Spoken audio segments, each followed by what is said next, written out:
Hi, fourth graders, this is Miss Leon. I'm going to make you guys a real quick video on how to begin and start your chapter 2 of your informational writing paper.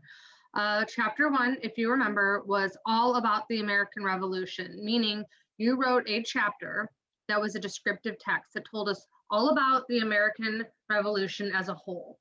What was the American Revolution? What was it about? Why did it happen? What was it about? Now we're going on to chapter 2. Chapter 2, you needed to pick an event within the American Revolution, a very specific event, and we are going to do a descriptive chapter or a descriptive text that tells us all about that specific mini event. Okay, so in our learning, I have showed you guys this mini poster about the subtopics of the American Revolution before 1775. So any of these options right here, you could use to write your chapter 2 about. It's completely your choice. I will tell you though that a lot of kids like to choose the Boston Massacre or the Boston Tea Party.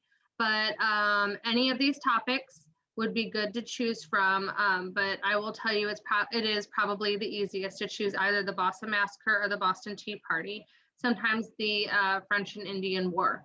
But you're going to choose one of those, and that will be what your chapter 2 is all about. So how do we do this? What you're going to do is you're going to go into your seesaw map or your map period, and you're going to find the subtopic that you chose. I chose the intolerable acts. And then what you're going to do is you're going to write down some supporting details that tell you all about that specific subtopic within the American Revolution. And you are going to fill it out to the best of your ability.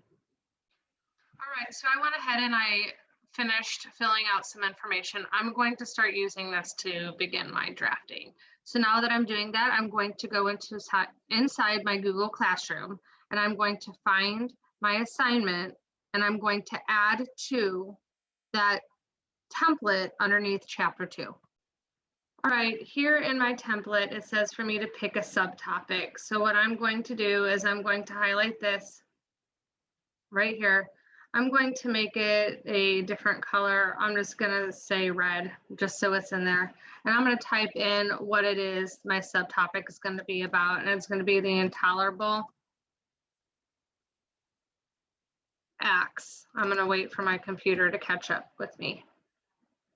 And it changed it out of red.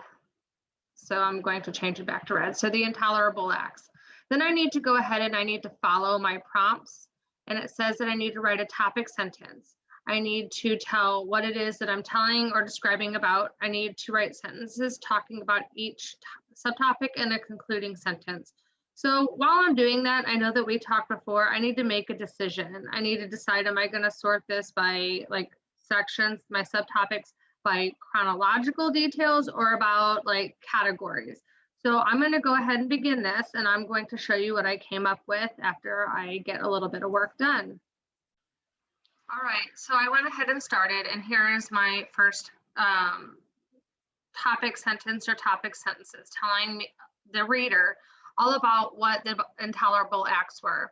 So right here it says the intolerable acts were 5 laws that the British government put on the colonists because of the Boston Tea Party.